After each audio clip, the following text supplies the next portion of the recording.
All right, now let us do Gauteng 2016 financial math question. So it is question 7. Let us get into it. I don't want to waste any time at all. So 7.1 says, I purchased a new car. Okay. The bank offered me a loan at an effective rate. Okay, the fact that you're talking about the effective rate, I'm going to assume that we're going to do some conversion here. That means we're going to convert effective to nominal or vice versa. So I'm going to be offered a loan at an effective interest rate of 16.4% per annum. Determine the nominal interest rate. There you go. Compounded monthly. That is required to pay. Okay, so the same compounded monthly. So the fact that it's same compounded monthly, I have to consider this. So 7.1, that's how we're going to answer it. So of course that formula, you don't have it. It is not there at the back of the paper. You have to know it by heart. That means you have to memorize it. So it is 1 plus I effective. Remember that they're looking for what? They're looking for the nominal interest rate. They've given us the effective interest rate. So we're going to find the nominal by saying, okay, the formula is 1 plus I nominal. So I nom over k to the power of k. So this is the formula. You have to know this formula by heart, okay? Right, so we have the I effective. So we're going to be like 1 plus, we're going to be like 1 plus, so I effective is 16.4. So 0.164 is equal to, you can write it as 16% as it is, but 16% is equal to 0.164. Right, so we have 1 plus the I nominal, which is the one that we're looking for, over. So what is going to be the value of k? The fact that it's a compounded monthly, we're going to be like, how many months are in a year? So there's 12 months in a year. That means the value of k is going to be 12. So we're going to also put 12 there as an exponent. So we only have I nominal as a variable that we have to solve, right? So we're just going to utilize our algebra skills. So 1 plus this is equal to 1.164. I'm only doing this because this not this is not going to be a converted version of this, okay? So if this was a very long irrational number, then I would actually keep it as it is. I would actually keep it as 1 plus that number. But the fact that it is actually rational and it is terminal, then I'm going to be able to say 1 plus this is equal to that, okay? That is the only time I'm doing that. Right, so we have 1 plus the I nominal over 12 to the power of 12. So I'm going to find the 12th root of both sides. The 12th root of both sides. So that 12th root cancels the 12 as an exponent. So what is this? I'm not even gonna put it into the calculator, so I don't want to convert nothing. So I'm gonna keep it as it is. So the 12th root of 1.164 is equal to, then we have 1 plus the I nominal over 12. So this is just algebra here. As long as you're able to solve for x, this is going to be simple for you, right? So we're going to minus 1 on both sides and then multiply by 2 and multiply by 12. So I just want to make sure that this becomes solved. So we're going to take this 1 to the left hand side and it's going to become negative, and we're going to multiply by 12 on both sides. So let us say already 12 multiplied by the 12th root of 1.164 minus 1. So remember that we have actually taken this one to the left hand side and it has become negative. So it was going to be negative 1. So we're going to multiply this whole thing by 12. Right, so that is going to be the I nominal. So what is going to be the value of the I nominal? The I nominal is going to be equal to, we're going to press this into the calculator and find out what the I nominal is equal to. And then we're going to convert it to 4 decimal places. After that, we're going to convert it to the percentage form, right? So the I nominal is to 4 decimal places, 0.1528. Right, so we're going to take it to the percentage form. So we're going to be like I nominal is equal to, we're going to multiply by 100. So we're going to get 15.28. 15.28. Why am I saying 6? This is going to be 15.28%. Right, so something that I actually always mention is I effective must always be greater than I nominal. So we're going to check if that is the case here. So I effective is 15.28, I nominal is 16.4. So the fact that I nominal is 16.4 means that it is greater than 15.28. Therefore, the value that we have gotten is the right one. Right. Remember that I effective must always be greater. Okay. Let us go to 7.2. 7.2 says, let me already read it. It says a farmer. Okay, forget about the farmer. This is me. I'm the farmer. Okay. So I set up a sinking fund. I plan to accumulate 2.3 million rand in the fund at the end of 8 years by making equal quarterly payments, okay, into the fund. All right, so this payments, okay. The interest rate on money accumulated is 12% per annum component quarterly. Calculate the quarterly payments into the fund if my first payment is made in 3 months time. Okay, so this is actually a sinking fund question, 7.2. But is it a sinking fund in terms of the present value or sinking fund in terms of the future value? This is a sinking fund. So let us find out if it is in terms of the present value or the future value. So I set up a sinking fund. I plan to accumulate. So the fact that I'm planning to accumulate means that I'm planning to get a certain amount as a goal. That means my goal is to actually accumulate 2.3 million rand. Therefore, this is a future value annuity. Okay, so how did I know that? It is because it's a plan, and it's a plan to accumulate. a certain amount. So we're not actually paying back the amount that we had borrowed. So this is not actually the present value, okay? So this is the sinking fund in terms of the future value. This is one of the things that a lot of learners make mistakes at. So they don't know if this is the sinking fund in terms of present value or sinking fund in terms of the future value. So the keywords are the ones that are going to lead you. So the keyword here is plan to accumulate.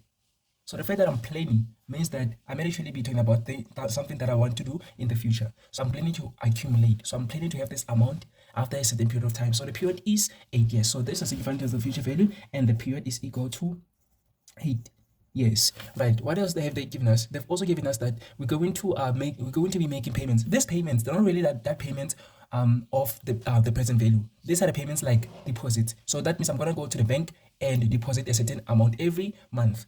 Okay, so by saying monthly payments here, they're trying to confuse you. They're trying to make you think that this is actually a present value. Okay, so be very, very careful. The fact that we are planning to accumulate means this is a future value, not a present value. So with that payment, they're trying to just confuse you. Okay, I hope that you're going to be able to notice that. So please make sure that you don't get confused by these kind of things. Okay. So the period is 8 years, and this is quarterly payments. So the fact that it's quarterly payments means that the interest is compounded quarterly. So interest is compounded quarterly. Therefore, we're going to be like interest over 4. What is interest over 4? It is equal to 12%. So 12%, which is equal to 0.12. So the interest is compounded quarterly. Compounded quarterly. Right. What else have they given us? Oh, they've given us the future value. So the future value which we are trying to accumulate is 2.3 million or 2,300,000. Right. Or 2.3 multiplied by 10 to the power 6. Like however way you like to represent that. So they're saying calculate the quarterly payments into the fund if his payment is made in 3 months time. Remember that each quarter has 3 months, right? So if we set up a sinking fund, we are expected or we are supposed to actually make our first payment or deposit 3 months later, which is after the first quarter. So we're actually supposed to make our first payment or deposit 3 months later or after the first quarter. So 3 months later or in 3 months time is normal. Okay, so there's no special conditions in this question. So we're going to just calculate what is it, the quarterly payment, which is the x as normal, right? So we're looking for x, but what is n? So remember that n is equal to P multiplied by, so because this is compounded quarter, we're going to be how many quarters are in a year? We have 4 quarters in a year, and there's no special conditions applicable here. So we're not going to add or subtract any values here. So we're going to be like P is equal to 8. So 8 multiplied by 4 is equal to 32 deposits. So deposits, which in this example, we have them as payments. So we're going to go to the bank and deposit, but in this example, they say that they're payments. This is not a payment of the present value, right? So we have everything besides the x, so we have to calculate by utilizing the future value formula. So f is equal to x 1 plus I to the power of n minus 1, all of this divided by I. So we have the future value as 2,300,000. 2,300,000. X is what we are looking for. So we have 1 plus the interest rate is 0.12 or 12% divided by 4 because it is compounded quarterly and there's 4 quarters in a year. And the number of deposits is 32. We have just determined that. And we're going to say minus 1 divided by 0.12 over 4. So we're just going to cross multiply to find the quarterly payment. So X is equal to 2,300,000 multiplied by 0.12 over 4. Well, let me actually shift my camera a little bit down so that you may be able to see this calculation. So yeah, and then we're going to divide this by 1 plus 0.12 over 4 to the power of 32 minus 1. Therefore, the quarterly payment is going to be equal to, so I get 43,807 rand 22 cents. So this is the quarterly payments. That means after every 3 months, this person is going to deposit 43,807 rand 22 cents. And this is how we calculate this. It was very, very simple, and it was worth 4 marks. So I'm going to assume that it's going to be the formula, maybe the substitution, the simplification, and the answer. I don't know, but this is going to be the 4 mark question. Let us go to the next page because I don't have enough space for the next 2 questions. Right. So the next question is 7.3, and it says, I plan to attend Summer Olympics in Rio de Janeiro, which is in Brazil. So I remember this because this is a 2016 question paper. In 2016, there was Summer Olympics that were held in Brazil, Rio de Janeiro. Right. So I book an all-inclusive Olympic package through a travel agency at a price of 135,000. Okay. So that means the total cost price. Okay, the total cost of everything that is going to be included in the whole thing is 135,000. Okay, so meaning like the attendance, the tickets, the accommodation and everything, the travel and everything. Okay, so I'm going to acquire a personal loan to cover for the cost. That means I'm going to go to the bank and ask for that 135,000. So the bank is going to give me that amount, and I'm going to have to pay it back. Right, so the bank is going to give me an interest rate of 14.75% per annum component monthly, and I wish to pay back the loan in 18 equal monthly installments. I don't know why they say installments. It's supposed to be payments. It doesn't matter. Okay, so because this is a loan, this is a present value calculation. Therefore, we should actually note that this is a monthly payment that I'm going to be making. So I'm going to start 3 months after receiving the loan. So this component monthly, and I'm going to start 3 months later.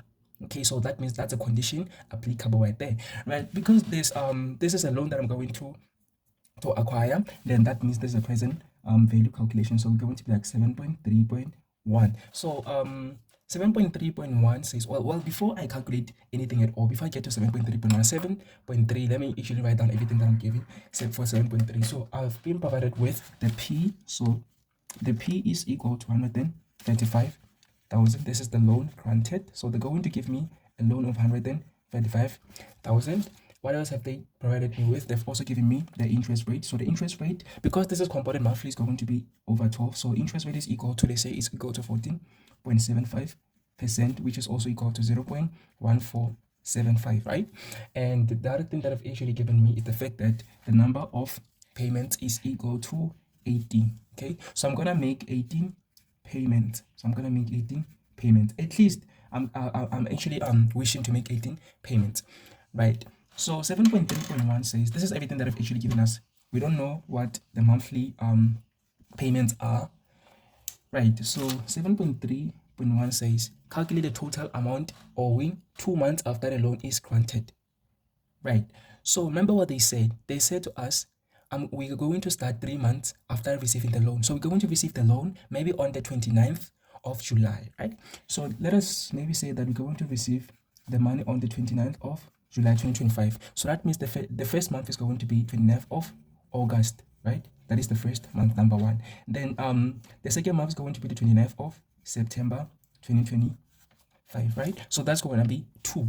Remember what they said? They said that the person is going to make the first payment 3 months after receiving the loan. That means we are just 1, 2 right now. Therefore, the person is going to do the payment on the 29th of October 2025, which is 3. So from 29th of July 2025, the first payment is going to be 29th of August. The second one is going to be 29th of September. Therefore, the person is going to make the first payment on the 29th of October, which is the third month from the reference month. Therefore, how many months has the person skipped? The person has skipped 2, which is August and September. So the fact that they said the person is going to make the first payment 3 months later or after 3 months, therefore they have actually skipped 2 months. Okay, they have not skipped 3 months. A lot of leaders make a mistake of saying just because they said that the person is only going to make the first payment 3 months later, then they're going to be like the person skipped 3. No, they skipped 2, because if this is the reference, they skipped 1, 2, but on the third one they made it. So it's only 2 that have actually skipped. Please note that, okay? So it's only 2 payments that have actually skipped. So the 2 payments that have actually skipped, the money is going to grow, okay? So the 125,000 is going to grow for that 2 months that the person has actually skipped.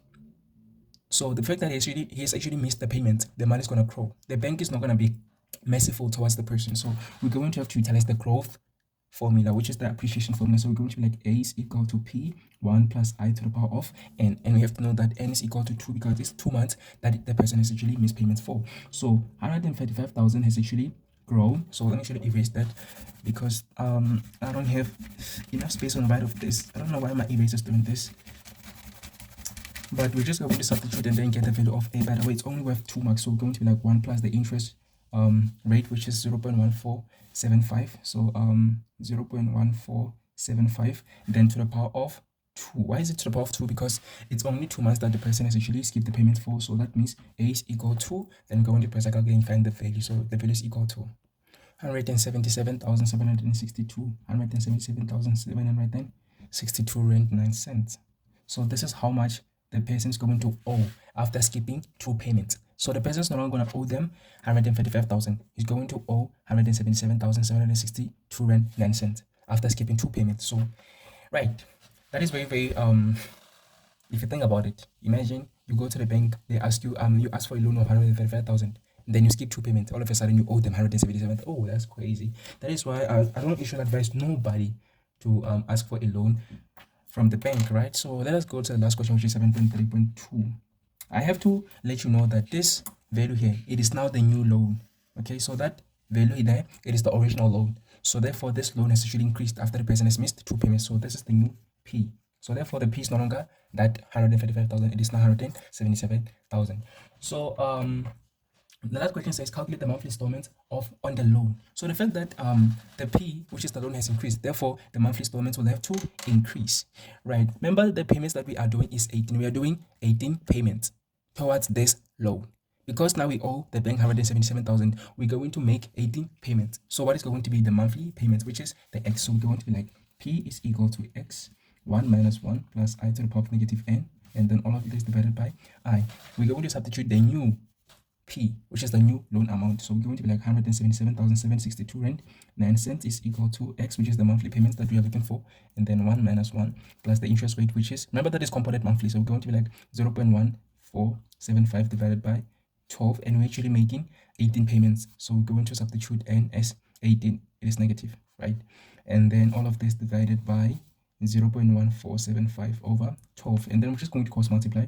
X is equal to 177,762 rand 9 cents multiplied by 0.1475 over 12, and all of this divided by 1 minus 1 plus 0.1475 over 12 to the power of negative 18. Therefore, the monthly payment is equal to 11,068 rand 75 cents. So we're going to make monthly payments of 11,068 rand 75 cents. So this is how we calculate this things here. Okay, so in this example, this is how we calculate these things that we're asked for. So we're going to meet again in the next video, which we're going to also tackle the financial math questions. So see you in the next video.